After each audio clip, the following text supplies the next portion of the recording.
Imagine you're walking into a massive, sprawling amusement park. Oh, yeah, just total chaos. Right, exactly. The gates open, everyone floods inside, and they immediately sprint to the very first ride they see, right by the entrance. Naturally. And the line is just agonizingly long. You're elbow to elbow, standing there for hours, literally just because it was the easiest one to get to. Yeah, it's right in front of them. But meanwhile, the absolute best roller coasters, the ones tucked way in the back of the park, are practically empty. Just sitting there. Right, Yeah. simply because the massive crowd didn't want to make that, 10-minute walk. I mean, that phenomenon perfectly captures human nature when we're faced with a new opportunity. We instinctively gravitate toward the path of least resistance. We really do. We completely ignore the fact that low friction always equals high congestion. And, in the current landscape of artificial intelligence, that dynamic is playing out on a massive scale. Oh, for sure. Millions of people are just cramming into the exact same low-effort workflows, and then they're wondering why they aren't seeing results, while incredibly lucrative opportunities just sit completely untouched a few steps further down the path. Okay, let's unpack this. Because today, Yeah. we were taking you past that crowded entrance and walking you deep into the wild west of the AI gold rush. It really is the Wild West right now. It is. We've got our hands on an incredibly detailed breakdown from millionaire businessman Mark Tilbury, and he outlines what he calls the 7 laziest ways to make money using AI. Which is quite a title. Right. And look, I know the word lazy sounds like a late-night infomercial gimmick, but frame this in your mind as the ultimate shortcut guide for anyone feeling completely overwhelmed by the sheer volume of AI tools out there right now. Because it is overwhelming. There's a new tool every day. Exactly. So we aren't just going to list off a bunch of side hustles today. Our mission is to explore the underlying psychology of that crowded amusement park line. Right, because the true value in the source material isn't just the software itself. I mean, it's understanding the near-perfect inverse relationship between how lazy a method is and how fierce the competition will be. Yeah, that inverse relationship is key. Totally. Tilbury's analysis essentially proves that low barriers to entry always attract huge crowds. So the real secret to navigating the AI economy is learning how to position yourself just past the point where everyone else gives up. Right. You have to learn to, embrace a very specific amount of friction. So let's start right at the entrance of the park, where that barrier to entry is almost non-existent. We're looking at the high-volume, high-competition trap. The ground floor. Yeah. The foundational layer of this AI economy is all about harvesting attention, specifically through a practice known as AI clipping. Right. This is everywhere now. It is. The premise here is built on the modern creator economy. Big creators produce hours of podcasts and live streams every single week, but they know that the real growth engine is short-form viral content. Like TikTok or Instagram Reels. Exactly. They need volume, and they will literally pay you to chop those long videos up into clips because, well, that extra algorithmic exposure earns them way more in sponsorships and ad revenue than they pay out to you. And the mechanics of how you actually get paid for this have evolved significantly. I mean, you don't have to cold email YouTubers anymore. Thank goodness. Right. You use a marketplace like Content Rewards. Creators post campaigns there with specific bounties. Oh, interesting. Yeah. So, for instance, a campaign might offer $1 for every 1,000 views you generate on, say, a Lionel Messi TikTok clip that you cut from their long-form video. Wow, okay. So if your clip hits 100,000 views, you pull down $100.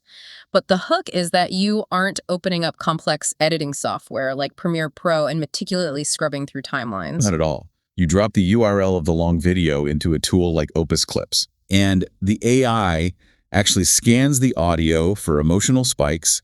It finds the natural viral hooks, makes the cuts, automatically centers the speaker's face, and, overlays those punchy, color-coded captions you see everywhere. It's crazy how fast it does it. It really is. The source rates the AI's share of the work here at about 90%. I mean, it's like being an assembly line worker for the internet's most valuable currency, which is attention. That's a great analogy. Yeah, the machine builds the product, and you just stand at the end of the belt and pull the lever to ship it. Yeah. It only takes about 3 days to learn how to operate these clipping tools efficiently. But because it is so incredibly easy, the competition is absolutely massive. Right, everyone jumps in. Which leads naturally to the next evolution in this high competition tier, which is AI ghostwriting. Okay, yeah. This involves writing highly targeted newsletters or LinkedIn posts for specific niches like finance professionals or tech startup The founders. people who are super busy. Exactly. Business owners intrinsically know they need to post content consistently to stay relevant and attract clients, but they have zero time to sit down and stare at a blank page. And the technical setup for this is actually pretty clever. You don't just open a blank chat window and ask the AI to write a post. You set up a dedicated workspace, like a project in Claude. Right, you build a foundation. Yeah, this feature allows you to upload a permanent knowledge base. You feed the AI all of your clients' old interviews, their past newsletters, transcripts of their podcast appearances. So it learns how they talk. Exactly. The AI studies that data to learn their specific cadence, their vocabulary, their exact tone of voice. And then for the weekly content, you use a specialized AI research tool like Perplexity, which scans the live internet to pull the biggest breaking news stories in their industry. Right. And you feed those facts into your highly trained Claude project to generate the post. It creates a highly efficient content engine. I mean, you are blending live industry data with a perfectly cloned brand voice. Okay, but hold on. If I pitch this to a client, their immediate thought is going to be, well, I have ChatGPT on my phone. Why am I paying you to type prompts for me? That's a fair question. Right. What is the actual value add if the AI is doing the heavy lifting for the research and the drafting? Well, it's because most people completely misunderstand how to integrate these tools into a real business. What's fascinating here is the missing 25%. Okay, what do you mean?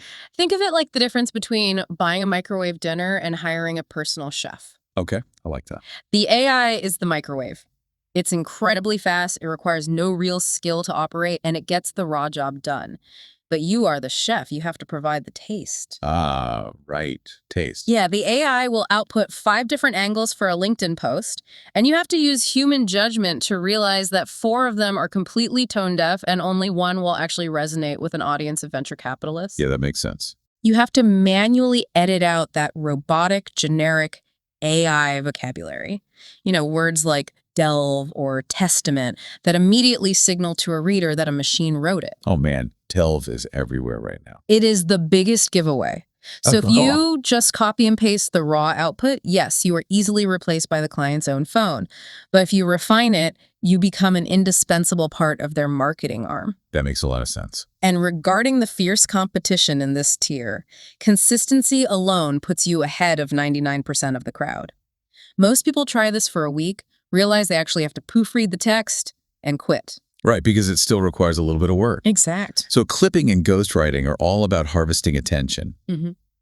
But attention doesn't necessarily equal cash. Very true. If you want to move away from that massive crowd at the entrance of the park, you have to transition into services that actually close the deal. You have to move closer to the transaction. This brings us to a significant step up the value chain, which is building AI websites, specifically one-page landing pages for course creators or online coaches. And we should clarify, a landing page is entirely different from a traditional website. Yeah, good point. It doesn't have an About Us section or a blog. It is a highly engineered digital funnel designed to do exactly one thing: convert a visitor into a paying customer. Right. Historically, building these required a web developer and a copywriter. But now, using platforms like Wix or Hostinger, you can prompt the AI with a specific scenario, like build a high-converting landing page for a personal trainer selling a 12-week online coaching program. And the AI generates the entire structure. It writes the persuasive headline, it lays out the feature sections, it sources the placeholder images, and it builds the checkout flow. It's really wild to watch it work. It is. And some of these tools even have built-in A/B testing, meaning the AI will automatically show 2 different versions of the headline to visitors and permanently switch to whichever one generates more sales. That's huge. Yeah, the AI is doing 80% of the technical execution. Yeah. Your remaining 20% is essentially finding the clients, the coaches whose current websites looked like they were built in 2004, and managing the relationship. Because you are solving a massive bottleneck for them. These creators have the knowledge, but they lack the technical infrastructure to monetize it efficiently. Now, here's where it gets really interesting, though. Because if landing pages get you close to the sale, this next method puts you directly inside the cash register. Oh yeah, this is a big one. We're talking about building a fully automated, AI-driven Shopify store. The source calls this the absolute ultimate shortcut to e-commerce. It really is. You use a free tool called Build Your Store. You select a broad niche, let's say men's fashion or pet accessories, and then you connect that storefront to an AI-powered dropshipping tool called AutoDS. And the drop shipping model is crucial to understand here. You don't buy a warehouse full of dog collars and hope they sell. Right. When a customer buys an item on your site, AutoDS automatically purchases that exact item from a supplier at wholesale cost and ships it directly to the customer's door. The AI completely automates the logistics. It scans the market to fill your store with trending products. It dynamically updates the prices to ensure you always have a profit margin. And it handles the shipping information. You never even touch a cardboard box. Exactly. You never handle inventory. The startup cost is less than $1 using free trials, and the technical learning curve is practically zero. You are essentially filling out an online form and letting the software connect the pipes. Okay, I have to stop right there. If the learning curve is zero, the financial risk is less than $1. And the AI is doing 95% of the work, picking the inventory, building the shop, shipping the goods. Yeah. Why isn't this market completely impenetrable? Yeah. How does the source categorize the competition here as only medium? It's a great question. The competition is medium in volume, but low in quality. The vast majority of people entering the space press the automated button, fill their store with absolute rubbish products, and then sit back waiting for a miracle. They just expect the money to roll in. Right. They expect the AI to magically force people to open their wallets. But the individuals who actually generate revenue are the ones who recognize that AI has fundamentally shifted the role of the entrepreneur. How so? You are no longer a creator of systems, you are an orchestrator of systems. Orchestrator of systems. I like that. The AI built the store, yes, but the orchestrator masters the remaining 5%. They figure out how to drive highly targeted traffic to that store. They use AI to analyze breaking trends on TikTok. They use AI to write hyper-specific Facebook ads, and they aggressively test marketing angles. Right. Because the back-end logistics are completely handled, the orchestrator can spend 100% of their energy on customer acquisition. They wipe the floor with the lazy competitors who thought the software was just a lottery ticket. Orchestrator of systems. That is a brilliant way to frame the modern business mindset. You aren't digging the ditch, you are managing the machines doing the digging. Exactly. So up until now, we've been operating purely in the digital realm. Content creators, online coaches, e-commerce. But to find the real blue ocean, to drop the competition level down to low, we have to leave the internet and start solving physical, real-world problems for local brick-and-mortar businesses. This is where it gets really lucrative. We are stepping into the world of AI agents. Which is a massive conceptual pivot. Instead of creating content, you are creating digital employees. We're talking about building an AI receptionist for local businesses, plumbers, dental clinics, hair salons, using platforms like Dialzara. And the real-world problem this solves is staggering. Data shows that small businesses miss over 50% of their incoming phone calls every single day. That's a lot of lost revenue. It's massive. The owner is under the sink fixing a pipe, or the receptionist is busy dealing with a customer at the front desk, and the phone just rings out. In local service businesses, a missed call is a lost customer. They literally just call the next plumber on Google. Yep, they move right down the list. So setting up one of these AI agents is like cloning your best front desk employee, stripping away their need for sleep, and hardwiring their brain directly into your booking software so they can answer every single call simultaneously. And the source material features a live demonstration that perfectly illustrates this capability. Oh, this part was so funny. It really was.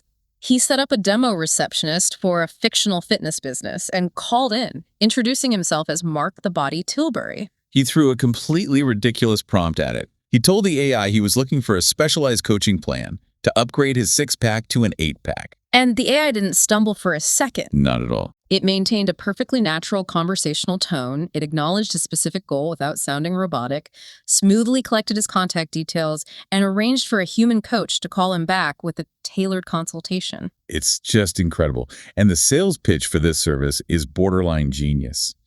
You don't send a PDF explaining what AI is to a busy roofer. No, they don't have time for that. You just configure a demo agent for their specific business, call the owner's cell phone, and let the AI pitch them live. Brilliant. They hear it handling objections and booking appointments with their own ears. It instantly proves the value. And if we connect this to the bigger picture, you have to ask why the competition is categorized as low here, despite the obvious, easily demonstrable value to local businesses. Right. It comes down to human psychology. Landing that first case study takes about 1 to 2 months of persistence. Most people who are looking for a lazy side hustle are completely terrified of local B2B sales. Oh, absolutely. The thought of walking into a dentist's office or cold calling a landscaping company just paralyzes them. They hate the friction of real human interaction. Yeah. But that exact friction is your competitive moat. Yeah. If you are willing to push through the psychological barrier of hearing the word no a few times while you do the initial legwork, you enter a space where the massive online crowds simply refuse to go. Which perfectly sets up our final tier. Yeah. We have reached the absolute back of the amusement park, the roller coasters with 0 lines. The best ones. Right. These methods have the lowest competition because they require you to generate entirely new, complex digital assets from scratch. We are starting with AI avatars. This one feels very sci-fi. It really does. This is the creation of completely virtual influencers using specialized design tools like Higgsfield. And when people hear virtual influencer, they usually imagine something that requires, advanced 3D modeling skills or complex coding. But the interfaces for these tools have been radically simplified. It operates much like the character creation screen in a role-playing video game. You use sliders and drop-down menus to meticulously design a digital persona. It's so user-friendly now. You select gender, ethnicity, bone structure, eye color, and even add specific imperfections like freckles or subtle skin conditions to make them look hyper-realistic. And once you design this avatar, you bring it to life by mapping it onto video templates. You could use them to sell physical products in a specific niche, or even secure brand sponsorships. Right. And the economics of this are wild because the perks of a digital employee are undeniable. Your influencer never ages. They never have a bad hair day. They don't demand a larger cut of the profits, and they never get involved in a real-world scandal that ruins your brand reputation. That last one is a big deal for brands. Huge. The source showed a video of one of these avatars posting a skincare routine, and the comment section was filled with people asking for product links, completely oblivious to the fact that they were interacting with a string of code. It is a totally nascent industry. The competition is exceptionally low, but the learning curve sits at about 2 to 3 months. Because you still have to build a strategy. Exactly. Because while generating the face is easy, perfecting the long-term content strategy, maintaining visual consistency across hundreds of videos, and actually building a parasocial relationship with a real human audience requires significant organization and creative effort. And rounding out the very bottom of the competition ladder, we have AI app building. This is the ability to create functional, custom software without writing a single line of code, utilizing platforms like Lovable or Emerald. This is a game changer. It really is. To prove how fast this is moving, Tilbury used a natural language prompt, simply asking the tool to build him a personal investment portfolio tracker. Within minutes, the AI had written the underlying code and generated a fully working app interface. And the dynamic here is completely inverted from traditional software development. The AI writes every single line of code, it architects the database, it designs the user interface screens. Your job, the 20% you bring to the table, is acting as the product manager.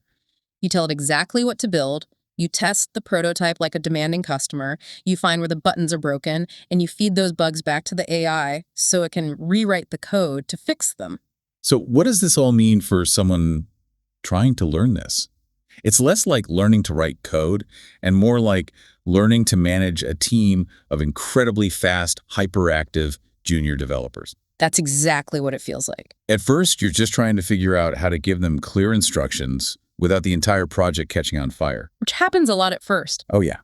It's awkward, you're fumbling with the specific prompts, and things break constantly. But once you figure out how to communicate exactly what you want, you are suddenly capable of shipping full software products in days instead of months.